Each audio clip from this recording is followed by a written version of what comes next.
I found a love for me. Darling, just dive right in, follow my lead. Well, I found a girl, beautiful and sweet. Well, I never knew you were the someone waiting for me. 'Cause we were just kids when we fell in love, not knowing what it was. I will not give you up this time, darling, just kiss me slow.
Without you,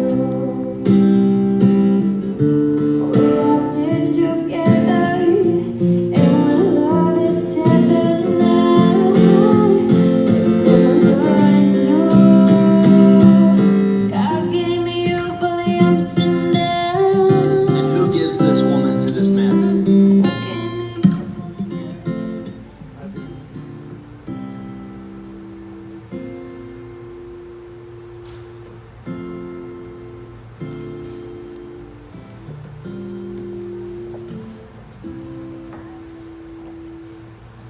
Wow.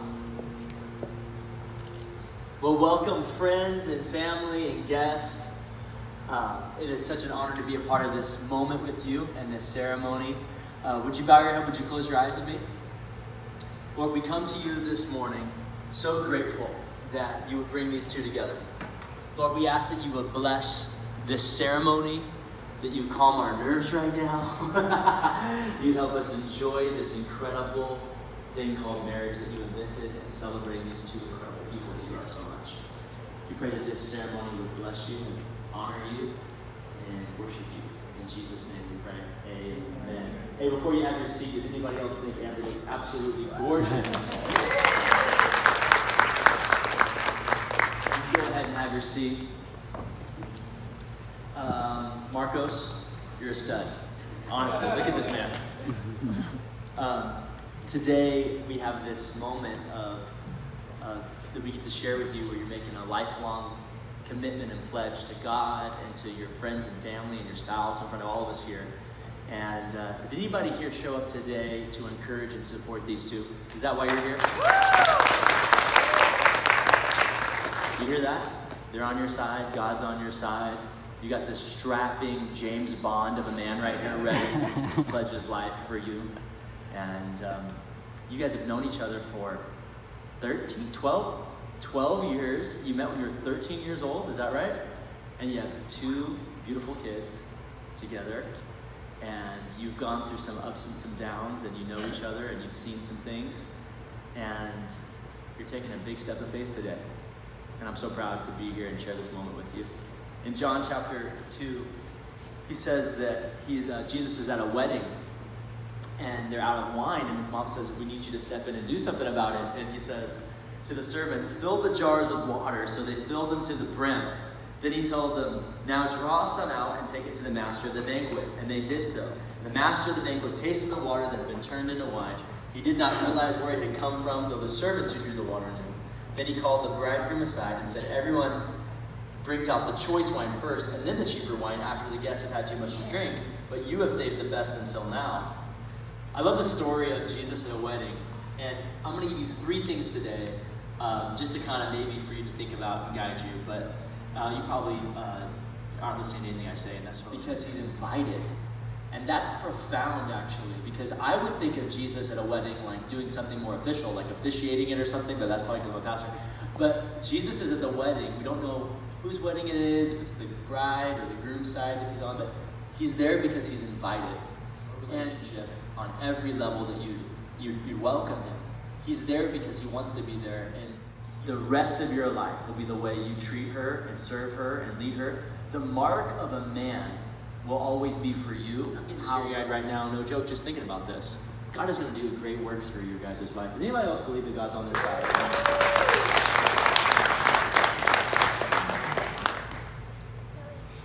The second thing that happens is he talks to these servants, and just think about that. And we're like, how many pots? That's 180 gallons of water in these stone jars. That is it. I don't know if they had to carry the stone jars to go fill them up, or if they had like a picture or something. They didn't have like water hose or plumbing. This would have taken a long time to fill those up, and it would have taken a lot of work. Any married people in the house know that marriage is a lot of work. Hello. Relationships are a lot of work, and so you're going to be putting in a lot of work. You're going to be putting in a lot of work. And when you take the posture of a servant and you obey God fully, look at what he does. What would have happened if they only would have filled up half the jars? What would have happened if they only would have filled them up halfway? It says they filled them all up, and they filled them up to the brim, because there was an expectation that something was going to happen after they obeyed Jesus. Can I just prophesy over you guys? Huge things God is going to do through your life because of you obeying Jesus. Huge things now that you put in God first in your relationship. This is you filling things up to the brim. You're like, everything I give you, God, you take it. I want everything you have for me. That's what you're saying to God today. And that's what you're saying to your kids, and you're saying to everybody here. And I'm so proud and inspired by you guys. I was talking with, he said, the church saved me, but life group changed me. That's because the relationships that you're forming and where your God is in the center of them, they're the most life-giving relationships possible. And that's the family that you guys are going to have together. Then lastly, the servants not only fill the water pots up and all that, but then the master of the ceremonies tastes it. And he's like, this is the best wine I've ever had. Like usually they bring out the cheap wine, and then everybody's been drinking so much that they bring out the poor wine and nobody notices. You have saved the best wine until now. Where did you get this wine? And the servants knew, right? The servants knew where it came from. And I think that that's just an illustration of what God's going to do through your life, because you guys are the water jars. God's going to fill you up and then use you to bless other people. They're going to taste and see what God's doing in your life, and they're going to go, wow, like this is a miracle. Anybody else believe that God wants to do a miracle through their life? People are going to see your relationship, and they're going to say, I want that. Where do you get that? And it says the servants knew. The servants knew that it came from Jesus. So I want to read Corinthians 13, but do you have some rings? Can we see it?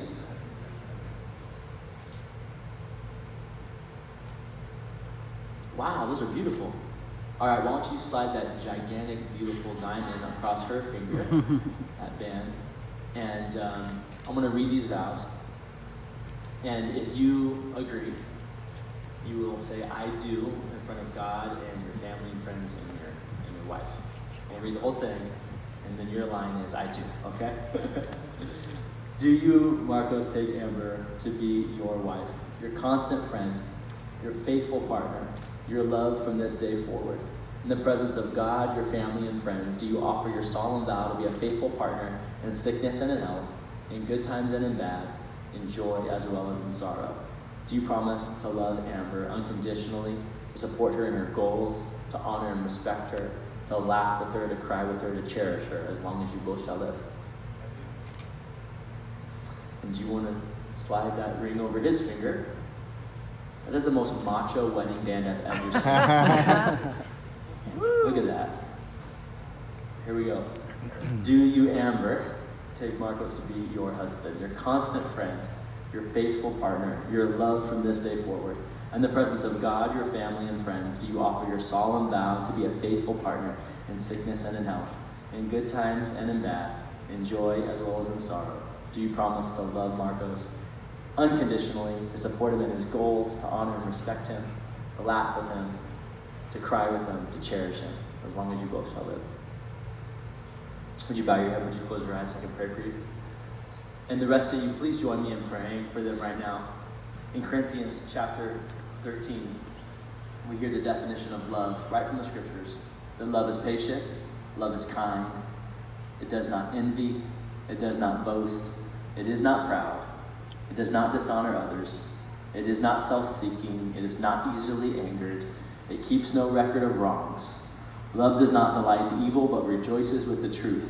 Love always protects, always trusts, always hopes, always perseveres. Love never fails.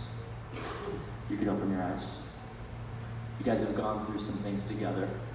Pretty brutal car accident, some ups and downs. You've seen each other, your best and your worst.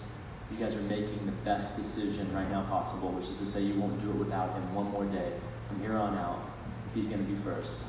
And we're all so proud and inspired by you. So by the power vested in me in the state of California, you can now kiss your bride. And I announce for the first time, Mr. and Mrs. Marcos Gonzalez. Marcos, Amber!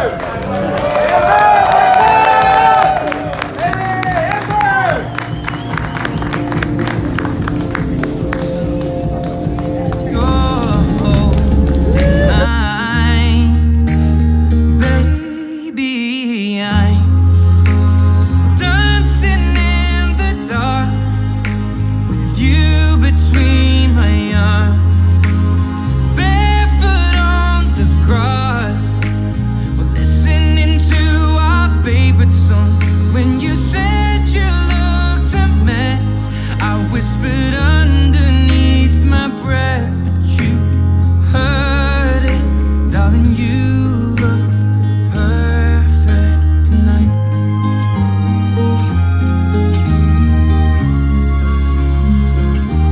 Well, I found a woman stronger than anyone I know.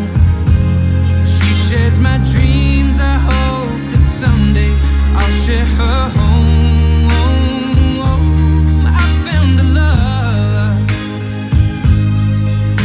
Carry more than just my secrets, to carry love, to carry children of our own. The first few times, skin to skin, before you knew how to get under mine. If we didn't get it right, we'd be together for life. 'Cause you know we after a good fight.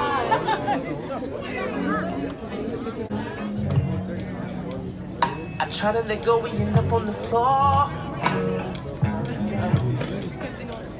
And you try to leave when I need you the most.